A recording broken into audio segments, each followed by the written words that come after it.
Welcome to S9 TV news. ముందుగా headlines ఏంటో చూద్దాం. మొదటి టెండర్ రేవంత్ రెడ్డి బావమరిది సృజన్ రెడ్డికి దక్కింది. హరీష్ రావు ప్రభుత్వానికి భయపడుతున్న స్పీకర్. నా కూతురి మరణానికి కారకులైన వారిపై చర్యలు తీసుకోవాలి. ఓ తల్లి ఆవేదన. CASF ఆధ్వర్యంలో వందే మాతరం కోస్టల్ సైక్లోథాన్. రోహింగ్యాల కారణంగా తమ నిత్య జీవితంలో భద్రతా సమస్యలు.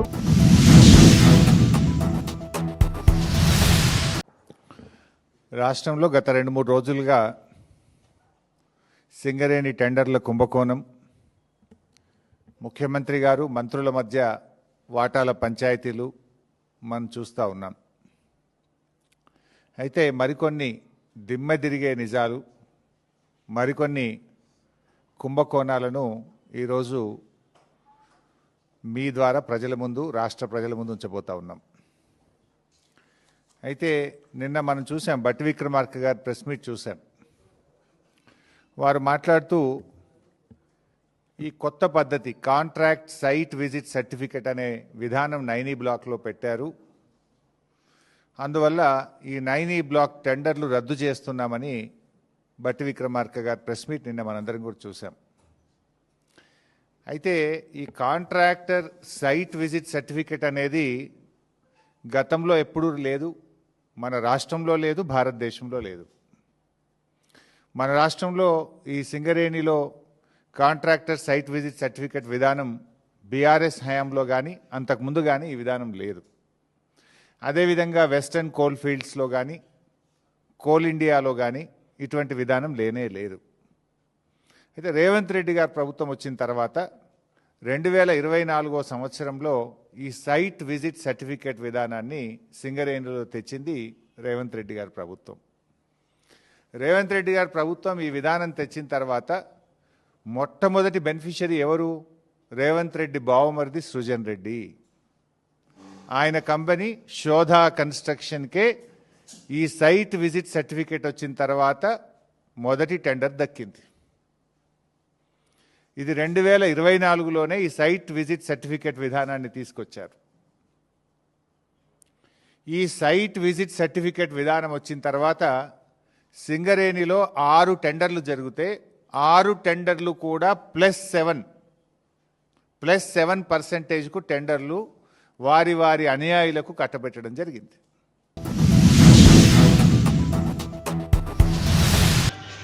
భారతీయ జనతా పార్టీ తరఫున నేను వేసినటువంటి కంటెంప్ట్ పిటిషన్ కూడా ఈరోజు విచారణకు వచ్చి ఫిబ్రవరి 6వ తారీఖు లోపు మరి ఫిరాయింపులపై నిర్ణయం తీసుకోవాలని దానం నాగేంద్ర అంశంలో కూడా వెంటనే నిర్ణయం తీసుకోవాల్సిందిగా సుప్రీంకోర్టు ఆదేశాలు ఇచ్చింది.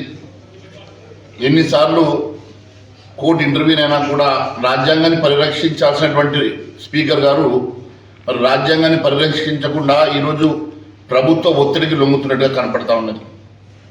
24 గంటలు రాజ్యాంగ పుస్తకాన్ని, కాన్స్టిట్యూషనల్ బుక్ని చేతిలో పట్టుకొని తిరుగుతున్నటువంటి రాహుల్ గాంధీకి మరి ఈరోజు ఫిరాయింపుల చట్టాన్ని ఉల్లంఘిస్తున్నటువంటి తెలంగాణ ప్రభుత్వంలో మరి కనబడతలేదని అడుగుతా ఉన్నాం. ఈరోజు కేవలం ఫిరాయింపుల చట్టంలో గడువు లేదన్న ఒక అంశాన్ని పట్టుకొని మీరు కాలయాపన చేస్తూ ఈరోజు ఫిరాయింపుల చట్టాన్ని తూట్టుపడిచేటువంటి ప్రయత్నం చేస్తున్నటువంటి స్పీకర్ గారు ఇప్పటికైనా రాజ్యాంగాన్ని పరిరక్షించాల్సిందిగా కోరుతా ఉన్నాం. మరి ప్రభుత్వ ఒత్తిడికి లొంగొద్దని చెప్పి మిమ్మల్ని సూచిస్తూ ఉన్నాం. అంతేకాకుండా రాహుల్ గాంధీ గారి ఈ తెలంగాణ రాష్ట్రంలో కాంగ్రెస్ ప్రభుత్వం అది రాజ్యాంగం చేతిలో పట్టుకొని తిరిగేటువంటి రాహుల్ గాంధీకి ఈరోజు తెలంగాణ రాష్ట్రంలో జరుగుతున్నటువంటి ఈ చట్టాన్ని తూట్లు పడవడం కనబడతలేదా? ప్రేమ పేరుతో తన కూతురి మరణానికి కారకులైన వారిపై చర్యలు తీసుకోవాలని ఓ బాధిత తల్లి రాష్ట్ర మానవ హక్కుల కమిషన్ను ఆశ్రయించింది. గట్కేసర్ అవిషాపూర్లోని నీలిమ నర్సింగ్ కాలేజీలో BSc 3వ సంవత్సరం చదువుతున్న తన కూతురు పూజిత గత ఏడాది నవంబర్లో అనుమానాస్పద స్థితిలో మరణించిందని మృతురాలి తల్లి పుష్పమ్మ కమిషన్ దృష్టికి తీసుకొచ్చింది. గత 3 ఏళ్లుగా ప్రేమ పెళ్లి పేరుతో ప్రవీణ్ అనే వ్యక్తి తన కూతుర్ని మభ్యపెట్టి ఆమె మృతికి కారణమయ్యారని కన్నీరు పెట్టుకుంది. ఆర్మీలో ఉద్యోగం వచ్చాక తన కూతుర్ని పెళ్లి చేసుకోనని చెప్పటంతో తాను మనస్తాపంతో ఆత్మహత్య చేసుకుందని తెలిపింది. ఈ ఘటనపై గట్కేసర్ పోలీసులకు ఫిర్యాదు చేసినా పట్టించుకోవటం లేదని వాపోయింది. తన కూతురి మృతికి కారణమైన ప్రవీణ్ అతనికి సహకరిస్తున్న గట్కేసర్ పోలీసులపై చట్టపరమైన చర్యలు తీసుకోవాలని కమిషన్ను వేడుకొంది. నమస్కారం అండి. CISF Vande Mataram coastal cyclothon 2026 ఈ సురక్షిత తటం సమృద్ధ భారతం అనే థీమ్ మీద ఆధారపడింది. మన సైక్లథాన్ ఆర్గనైజేషన్ సెకండ్ ఎడిషన్ ఇది. సెకండ్ ఎడిషన్ 28 జనవరి నుంచి 22 ఫిబ్రవరి 2026 దాకా ఉంటుంది. ఈ 150 ఇయర్స్ వందే మాతరం సెలబ్రేషన్ కొరకు దాన్ని కమమరేట్ చేసేదానికి ఈ Vande Mataram coastal cyclothon 2026ను CSF organise చేస్తుంది. ఈ సైక్లథాన్ టోటల్ డ్యూరేషన్ 25 డేస్ ఉంటుంది. పాన్ ఇండియా లెవెల్లో ఉంటుంది. కోస్టల్ అవుట్ రీచ్ ఇనిషియేటివ్ మీద ఆధారపడి ఉంటుంది. టోటల్ డిస్టెన్స్ కవర్ వచ్చి 66,500 కిలోమీటర్స్ ఉంటుంది. టోటల్ 9 కోస్టల్ స్టేట్స్ని కవర్ చేస్తుంది. ఆంధ్రప్రదేశ్ వరకు డే 8 రోజున, దట్ ఈస్ ఇది 28 జనవరి నుంచి 22 ఫిబ్రవరి దాకా ఉంటుంది. దాంట్లో డే 8 వచ్చి ఫిబ్రవరి 4th రోజున మన ఆంధ్రప్రదేశ్లో చేరుకుంటుంది. చిలికా విలేజ్ నుంచి సోంపేట విలేజ్కు వస్తుంది. That will be the day 8. అక్కడి నుంచి సోంపేట నుంచి శ్రీకాకుళం నుంచి విశాఖపట్నం వచ్చి డే 11లో ఉంటుంది. తర్వాత కాకినాడ నుంచి మచిలీపట్నం నుంచి చిరాల నుంచి కావలి నుంచి నాయుడుపేట తమిళనాడు దాకా వెళ్తుంది. సో టోటలీ 8 డేస్ డ్యూరేషన్ ఆంధ్రప్రదేశ్లో ఉంటుంది. టోటల్ 7 లొకేషన్స్ కవర్ అవ్వబోతున్నాయి. దాంట్లో the total distance of cycling covering వచ్చి 964 కిలోమీటర్స్ ఉంటుంది. దీంట్లో విలేజ్ ఏరియాస్ ఈ స్పెషాలిటీ ఏంటంటే ఫస్ట్ ఎడిషన్కు సెకండ్ ఎడిషన్కు కంపేర్ చేస్తే మన కోస్టల్ రీచ్ చాలా ఎక్కువ ఉంటుంది. దీంట్లో కోస్టల్ విలేజెస్ని ఐడెంటిఫై చేశాం. ఈ కోస్టల్ విలేజెస్లో మన కమ్యూనిటీ పార్టిసిపేషన్స్లు, చాలా స్కూల్ చిల్డ్రన్స్తో కల్చరల్ ప్రోగ్రామ్స్, వాళ్ళ ఎంగేజ్మెంటు, నేషనల్ ఇంటిగ్రిటీ వరకు, తర్వాత సెక్యూరిటీ ఫోర్సెస్లో రిక్రూట్మెంట్ కొరకు వాళ్ళతో అవేర్నెస్ చేయడం, ఆ తర్వాత వాళ్లకు దీని గురించి నాలెడ్జ్ ఇవ్వడం, నేషనల్ ఇంటిగ్రిటీ గురించి ఎంకరేజ్ చేసేలా కల్చరల్ ప్రోగ్రామ్స్ అరేంజ్ చేయడం, కమ్యూనిటీ ఎంగేజ్మెంట్ చేయడం, ఇలాంటి చాలా ప్రోగ్రామ్స్ ఉంటాయి. దాంట్లో చిన్న ప్రోగ్రామ్స్ అన్ని విలేజ్లో ఉంటాయి. కానీ మెగా ఈవెంట్ వచ్చి విశాఖపట్నంలో అరేంజ్ చేస్తున్నాం. మెగా ఈవెంట్ ఆర్కేపురం బీచ్ లొకేషన్లో ఉంటుంది. మొత్తానికి విలేజెస్ ఐడెంటిఫైడ్ కోస్ట్ ఏరియాల్లో ఏదేదంటే కొప్పిలి విలేజ్ ఉంటుంది, ఫిషింగ్ హార్బర్ ఏరియా వైజాగ్లో, ఉప్పదా విలేజ్ ఉంటుంది, తర్వాత తల్లపల్లం విలేజ్, రామపురం విలేజ్ చిరాల దగ్గర, తుమ్మలపెంట విలేజ్ కావలి దగ్గర, ఆ తర్వాత నాయుడుపేట వరకు చేరుకుంటుంది. మొత్తానికి ఇలా షెడ్యూల్ ఉంటుంది. So this is the brief overview of the programme అండి. అవేర్నెస్ ఆల్రెడీ చెప్పామండి. తర్వాత తట ప్రహారీస్ మన సమృద్ధ భారతం గురించి, national unity and cultural connect, fitness and youth engagement. మీకు అందరికీ తెలిసినట్టు ది సెడెంటరీ డిసీజెస్ వల్ల, థర్డ్ మన నాన్ కమ్యూనికేటివ్ డిసీజెస్ వల్ల ఏ ఒక్క ఏజ్ గ్రూప్ అని లేదు, అన్ని ఏజ్ గ్రూపుల్లో డిసీజెస్ వస్తున్నాయి. ఇప్పుడు సడన్ డిసీజెస్, సడన్ డెత్స్ అన్నీ వస్తున్నాయి. కాబట్టి the creating awareness among the public and most importantly among the school children and youth to inculcate in them the healthy habits of physical activity like the cycling is also one of the objectives. And Tarvata, it's also a tribute to the freedom struggle in commemorating the 150 years of Vande Bharat. These are the main key objectives. మన cyclothon ఏంటంటే the primary theme of the programme already మీకు చెప్పానండి, సురక్షిత తటం సమృద్ధ భారతం. దాంట్లో the eyes and ears of the coastal area, మన జనాలు ఏముంటారో కోస్టల్ ఏరియాస్లో వాళ్ళు, the community participation is of extreme importance. ఎందుకంటే కోస్టల్ ఏరియాస్లో ఏదైతే ఏం జరుగుతుంటాయో అన్ని విషయాల గురించి ప్రతి ఒక్కరికైనా చాలా ఎక్కువ నాలెడ్జ్ కోస్టల్ ఏరియా పీపుల్కి ఉంటుంది. సో దానివల్ల వాళ్ళను మనం నేషనల్ ఇంటిగ్రిటీ తరపున మనం ఎక్కువగా వాళ్ళని సెన్సిటైజ్ చేస్తే they will be much more responsible to make a safe and secure country and national integrity తరపున. అందువల్ల అదొకటి. ఇంకొకటి the main theme also is commemoration of the 150 years of Vande Mataram celebration అండి. So combining both in a very synergistic way. So we're trying to promote and also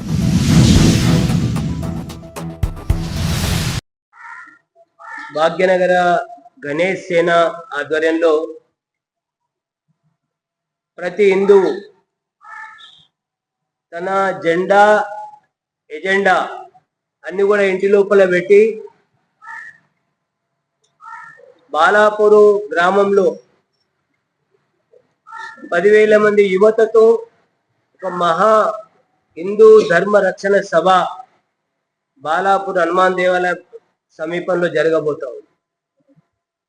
ఈ యొక్క భారీ సభకు బాలాపూర్ గ్రామంలో ఉన్నటువంటి ప్రతి రాజకీయ పార్టీ నాయకులు, Congress party, BRS party, Bharatiya Janata party, కుల సంఘాలు, బీఎస్పీ పార్టీ అందరూ కూడా, హిందుత్వ పార్టీలు, హిందుత్వ సంఘాలు అందరూ కూడా ఏకవాక్యంతో మనందరం దీన్ని స్వాగతించాలి, మనందరం కూడా దీన్ని జయప్రదం చేయాల్సిన అవసరం ఉంది. ఇది భావి తరాలకు బాలాపూర్ ఒక దిక్సూచిగా నిలబడబోతోంది భాగ్యనగరానికి అని చెప్పి పెద్దలందరి తీర్మానంతో ఈ సభ నిర్ణయం చేసి police commissioner of Hyderabad permission కోసం గణేష్ సేన భాగ్యనగర గణేశోత్సవ సమితి దరఖాస్తు పెట్టడం జరిగింది. ఆ కాపీలు స్థానిక SHO కార్యాలయాల వరకు కూడా రావడం జరిగింది. ఈ యొక్క సభ ప్రధానంగా మీ అందరికి తెలుసు, భాగ్యనగరంలో మత శక్తులు స్వైర విహారం చేస్తూ మారణ హోమాలను కొనసాగిస్తూ ఉంటే అనేక మంది, వేలాది మంది హరిజన గిరిజన పేద ప్రజలు, బడుగు బలైన రైతన్నలు వ్యవసాయం కోసం పనులు చేసుకొని మిరాల మండిలో, మాదన్నపేట కానీ ఇతర మార్కెట్లకు వెళ్ళొస్తుంటే అసలు తిరిగి వస్తారా లేదని ఒక భయంకరమైన వాతావరణం 1979-80లో ప్రారంభమైంది. ఈ ప్రారంభమైన భయంకరమైన పరిస్థితుల్లో చాలా మంది పెద్దలు ఇక్కడ ఉన్నవాళ్ళు, రఘునంచారన్న కావచ్చు, అక్కడ పెంటారెడ్డి అన్న, మిగతా పెద్దలు అందరూ కూడా ఆనాడు పొలం కృష్ణారెడ్డి గారు, స్వర్గీయ వంగేటి సుదర్శన్ రెడ్డి గారు, వంగేటి శ్రీనివాస్ రెడ్డి గారు, సమ్రెడ్డి కృష్ణారెడ్డి గారు, పెద్దబాల్ రెడ్డి అన్న, చిన్నబాలు, అందరు చాలా మంది ప్రముఖులు మాకంటే పెద్దవాళ్ళు ఈ దేశాన్ని మన ప్రాంతాన్ని, మన గ్రామాన్ని రక్షించుకోవాలని చెప్పి ఒక ఆలోచన చేస్తున్న తరుణంలో రాష్ట్రీయ స్వయం సేవక సంఘ్ ఇందులో పునాదిలో చేసి ఒక హిందుత్వానికి, హిందూ పౌరులకు, భాగ్యనగర ప్రజలకు ఒక విశ్వాసాన్ని ఇవ్వాల్సిన అవసరం ఉందని చెప్పి 1980లో ఆనాటి జి పుల్లారెడ్డి గారు, ఆనాటి టైగర్ నరేంద్ర మాజీ కేంద్ర మంత్రి, ఆనాటి బద్దం బాలరెడ్డి, ఆనాటి అనేక మంది పెద్దలు ఒక చోట ఇలాగే మనలా కూర్చొని దీనికి ఏంటి ముగింపు, ఏంటి, ఎక్కడ విశ్వాసం, ఎక్కడ ధైర్యం హిందువుల్లో నించదని చెప్పి ఒక భావన తీసుకొస్తే అనేక మంది అభిప్రాయాలు స్వీకరించినటువంటి ఆనాడు ఒక భాగ్యనగర గణేశ ఉత్సవ సమితిని నాన్ పొలిటికల్ గా ఒక హిందుత్వ భావంతో ఏర్పాటు చేసుకోవడం జరిగింది.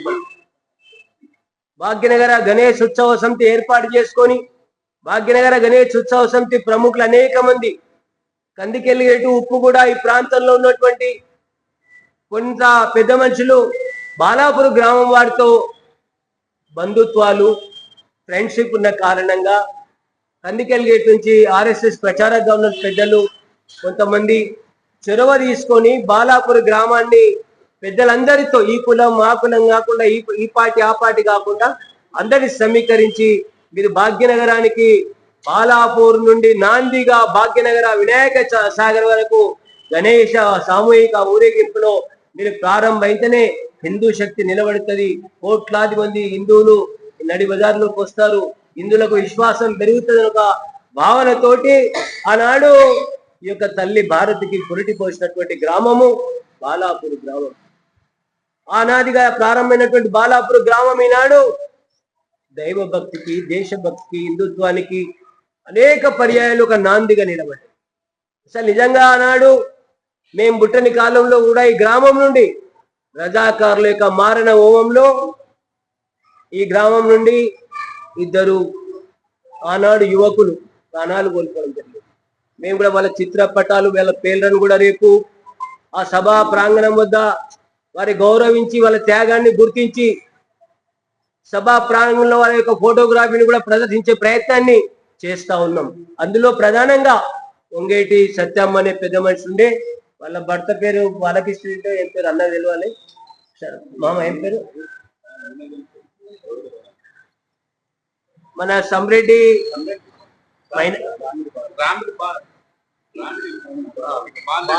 అంటే మన ఊర్లో మన యొక్క ప్రాంతంలో ఏదైతే రజాకార్ల పాలన కొనసాగుతుండేనో 1947-45 ప్రాంతంలో ఆనాడు ఒక గొంది మల్లారెడ్డి ఇంటి వెనుక సమ్రెడ్డి కుటుంబం ఉంటే ఇప్పటికున్నారు ప్రదీప్ అని ఒక అబ్బాయి సత్యమ్మ భర్తుండే ఆమె పేరు మత కళల. కాబట్టి ఎంఆర్ఓ ఆఫీస్ లో ప్రదీప్ అని పనిచేస్తా ఉన్నాడు. వాళ్ళ పెద్దనాన్న చనిపోయారు. అదేవిధంగా ఉంగేటి సత్తమ్మని మన ఉంగేటి వంశంలో పెద్ద మనిషి, ఆనాటి మాజీ పంచాయత్ మెంబరు. వాళ్ళ భర్త కూడా ఈ యొక్క రజాకారుల యొక్క అరాచకాలకు బలిపశు అయిపోయారు. అదే కాకుండా ఇంకా మతాశక్తుల వల్ల ఈ యొక్క రజాకారుల ఊచకూతకు అనేక మంది వంగేటి బాలరెడ్డి గారు కానీ ఇంకా అనేక పేదలు అనేక మంది ప్రాణాలు అర్పితం చేయడం జరిగింది. ఈ సమస్యలకు ఈనాడు భాగ్యనగర గణేష ఉత్సవ సమితి ఈ యొక్క భాగ్యనగర గణేష ఉత్సవాల్ని ప్రపంచ చరిత్రలో నేనైతే ముంబై మహానగరంలో జరిగే ఉత్సవాలు ఈ యొక్క హైదరాబాద్ నగరంలో ఈనాడు అత్యంత వైభవంగా జరిపేట్టు చేసి మన విశ్వాసాన్ని నింపినాం. ఈనాడు మనకు ఒక భరోసా వచ్చింది. దాని ద్వారానే తల్లి భారతికి జాతీయ భావాన్ని, దేశభక్తిని, హిందుత్వాన్ని ఏదైతే బాలాపూర్ గ్రామంలో పురిడి పోసుకున్నదో ఈనాడు కూడా మనం ఈనాడు పార్టీ ఒక బీజేపీ ఉండొచ్చు, కానీ ఫస్ట్ నేను హిందువులు. ఇంతటితో వార్తల సమాప్తం. మరిన్ని అప్డేట్స్ కోసం చూస్తూనే ఉండండి S9 టీవీ న్యూస్.